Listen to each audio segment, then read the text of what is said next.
And I am, let's see, how's this work?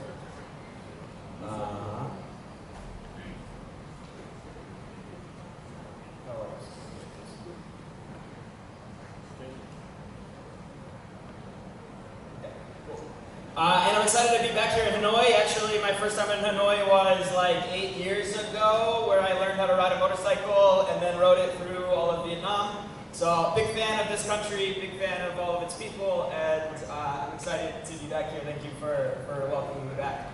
But today, we're not talking about that, we're talking about Ethereum. So this is the event that I am a part of called DevCon. DevCon is the annual Ethereum event run by the Ethereum Foundation, and it's coming this year to Southeast Asia. 2 years ago it was in Colombia, before it was in Japan, before it was in the Czech Republic, and this year it is coming to Thailand.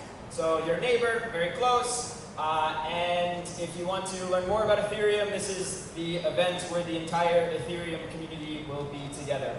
But today we're not going to talk about DevCon, we're talking about Ethereum and the Ethereum ethos and why open source is important for longevity and resilience within Ethereum.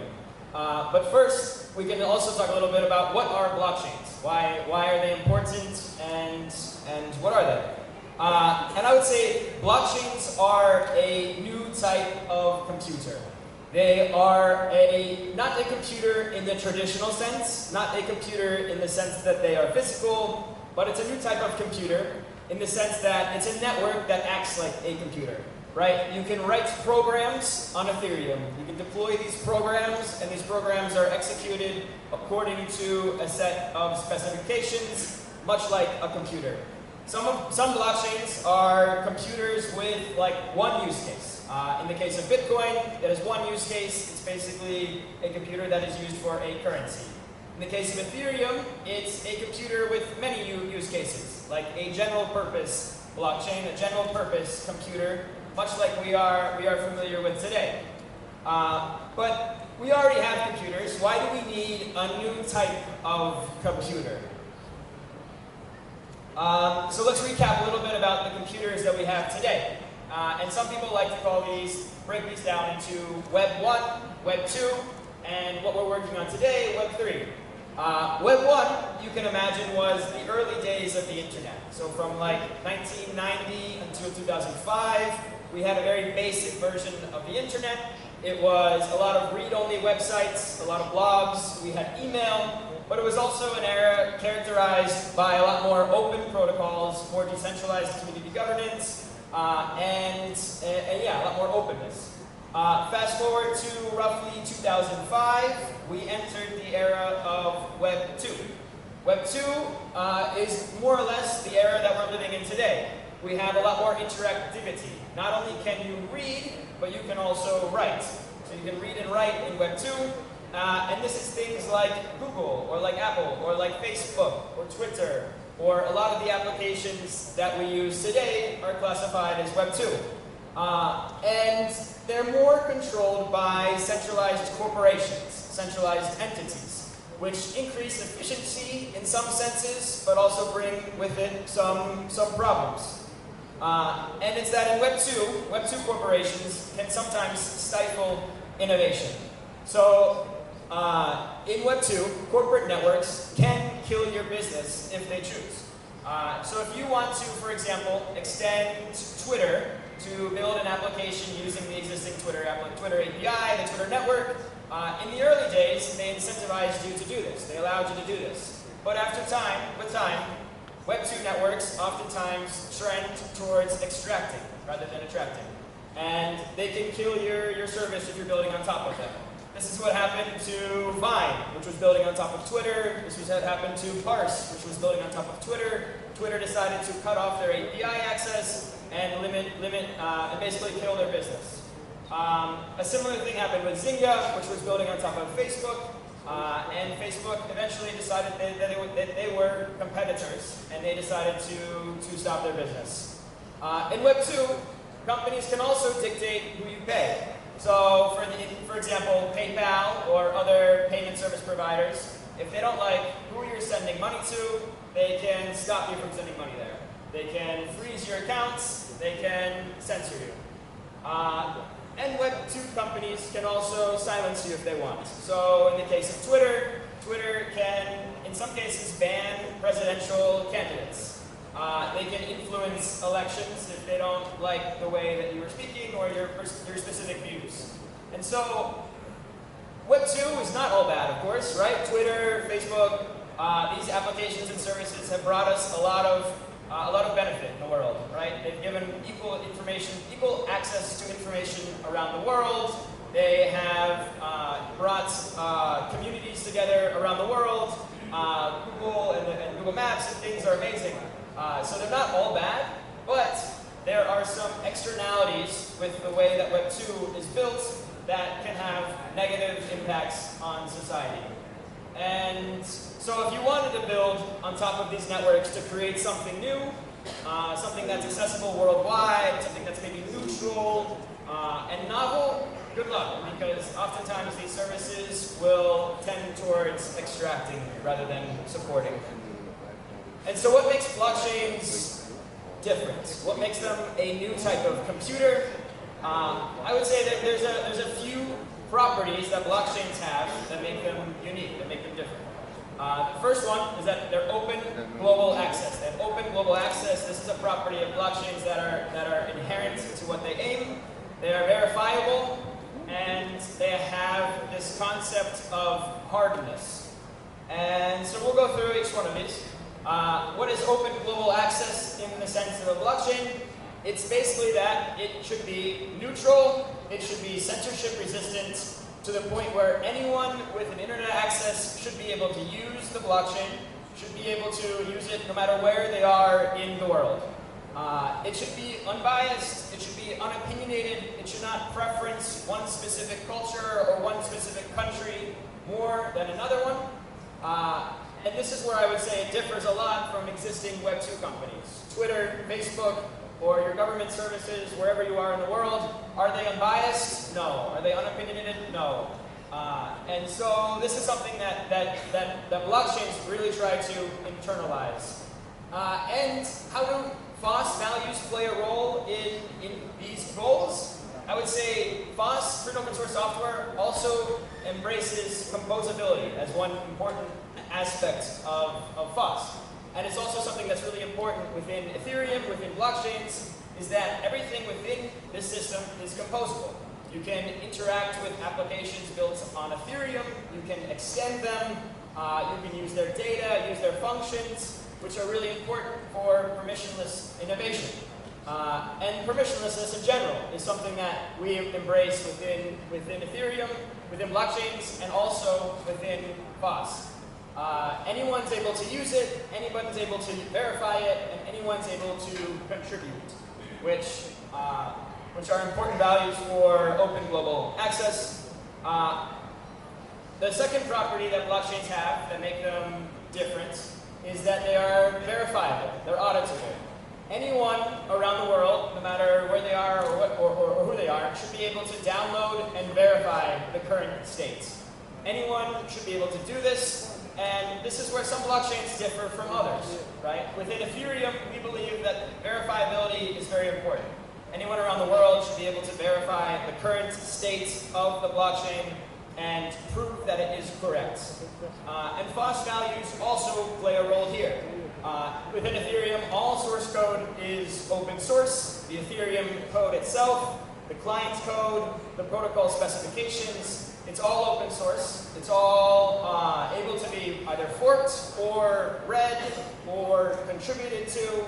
And this is important for security, for trust within Ethereum, right? These are really important aspects of Ethereum, and being open source is one way in which we try to achieve these.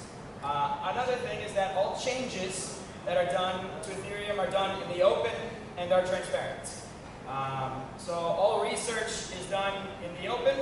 We have the ETH Research Forum, which is an open public forum that anyone can read and contribute to. This is where all of the research that's done, all the changes that are done to Ethereum are proposed here.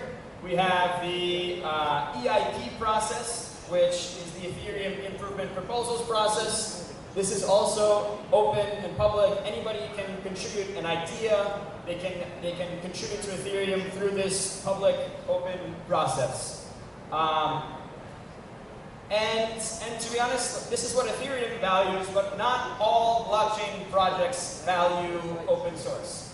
In fact, there are some that don't value very much. Here's a tweet relatively recently, like 2 weeks ago, criticizing the Solana ecosystem for not valuing open source. And I'd say this is definitely one thing that differentiates Ethereum from other blockchain projects, is our dedication and our passion for open source. Not just within the protocol, but within the culture of things being built on top of the protocol.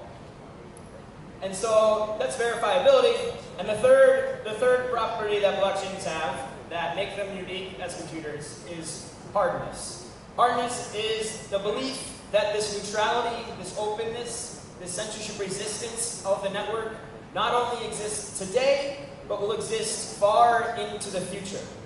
And this is basically us stating that there's a strong commitment to this. There's a strong likelihood that if you develop something on Ethereum today, that it will not be censored, it will not be cut off in the future. We can't restrict an API access. We can't restrict these things on Ethereum like Web2 companies or corporations can do today. And this property, I think, is probably like the most important one for deriving trust from developers who want to build things that are open, accessible to everyone, and can live on for a long time. And this is one thing that decentralization gives us. Decentralization is cool in itself, but it's what gives us, the decentralization gives us this property of hardness. It also, another thing that gives us this property of hardness is open source verifiability.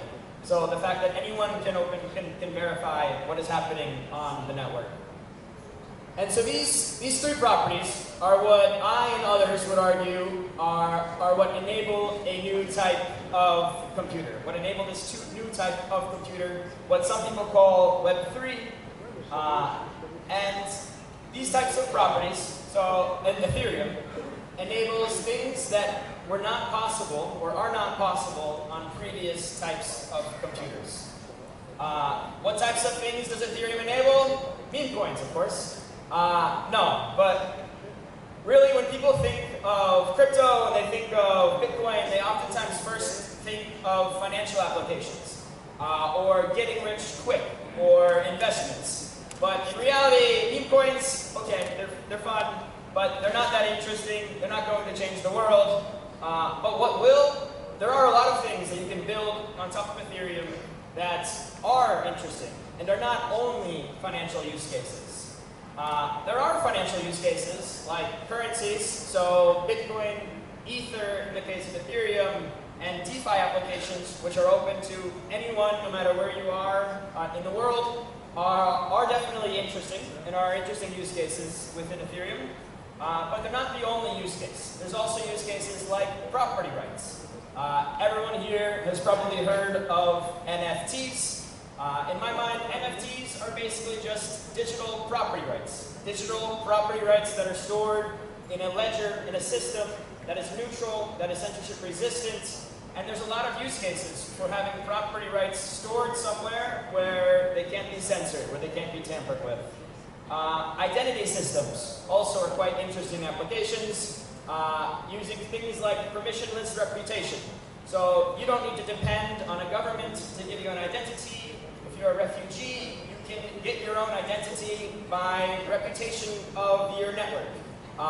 You can also use things like zero-knowledge proofs to prove your identity without revealing certain aspects of your specific characteristics, which give you privacy. There's also things like voting systems, having verifiable voting systems that are trustworthy and that are even private, using things like, again, zero-knowledge proofs, but also interesting infrastructure called MACI, Minimal Anti-Collusion Infrastructure. And social networks as well. So there's some new social networks out there. One is called Farcaster, maybe you've heard of it. But in contrast to Facebook, or in contrast to Twitter, these are open social networks, where the network, your network, is not owned by a company, it's owned by you. Your connections are owned by you. we can't cut off your access to Farcaster or your access to Lens because it's an open system. And these are quite interesting applications. Farcaster has gained a lot of traction in the recent months. And it's just one more application that you can build on Ethereum. Autonomous worlds for gaming, right? Everyone here has probably heard of play to earn. I think play to earn is kind of lame. It's like kind of bullshit. I think autonomous worlds are much more interesting. Or things where it's play to have fun. Like games where you can launch them on a network like Ethereum and they can live on forever are much more interesting in my mind. Like they can have endless simulations. Things like this are interesting. And so these are all types of things that you can build on Ethereum today. Many of these are not financial applications. Many of these are not tokens or meme coins, but they are applications that can really change the way that society works today. And they're possible because of the properties of blockchains, because of those unique 3 properties that blockchains have. And it's important to remember that we are still early in this mission. We're still early in Web3. I like to say that we're like in the 1990s, 1995 of the early days of the internet with Ethereum and with Web3, with crypto, right? Like in 1995, the internet was complicated. It was slow. It was difficult to use. Many people around the world doubted the internet. And this is where we are today. With Ethereum, it's complicated to use. It's sometimes slow. It's sometimes expensive. But these are all things that we are improving. We are improving as a global, open community. Things like making Ethereum UX simpler. We have upgrades coming to the network called account abstraction, EIP 4337, which basically will make it easier for anyone to use Ethereum. No more having to remember a seed phrase or losing your wallet. You can now use Ethereum much simpler. You also have, we need to make Ethereum cheaper to use. We need to make it less expensive. And we're doing this through layer 2s and rollups. One of which is called Arbitrum, who is also contributing to this event here today and tomorrow. And they have an event going on. And so what does FOSS mean? FOSS means that anyone can get involved, anyone can contribute. And this is one of the cool things about Ethereum, is that it's also true. So how can you get involved in Ethereum? Well, you can use it no matter where you are in the world. You can use it. You can build on top of it. You can build applications or use cases on top of Ethereum. And eventually you can contribute back to it. Anyone can contribute back to it. So where can you start? You can start by coming to the Ethereum Builder Day, which is tomorrow in Workshop Room 101. It'll be all day. And there you can learn about how to develop, how to build on top of Ethereum. And it will be much more in-depth. You can also stop by our Build on Ethereum booth, which is outside. You can join our Road to DevCon meetup on Wednesday. We have a meetup that will happen on Wednesday here in Hanoi. So if you want to come and join, you can talk to the booth. And you can join Arbitrum Builder Day, which is happening now in another room. Or you can host your own Ethereum educational meetup in Vietnam. We have a grants program that you can apply to get funding up to $1,000 to host your own meetup. And you can attend DevCon, which is the event coming to Bangkok in November of this year. And we will have discounts for local and regional communities. And yeah, hope you all can contribute. Hope to see you at the booth, or at the meetups, or at the Builder Day tomorrow. And thank you all for your time. Xin được cảm ơn bài chia sẻ về Ethereum của Skyler Weaver. Kính thưa quý vị thân mến, và ngay sau đây, trước khi đến với những phần tiếp theo thì cho Duy Khánh hỏi một chút rằng là tất cả các bạn sinh viên ngày hôm nay chúng ta tham dự ở đây thì có hiểu được 100% không ạ? Tại các speaker chúng ta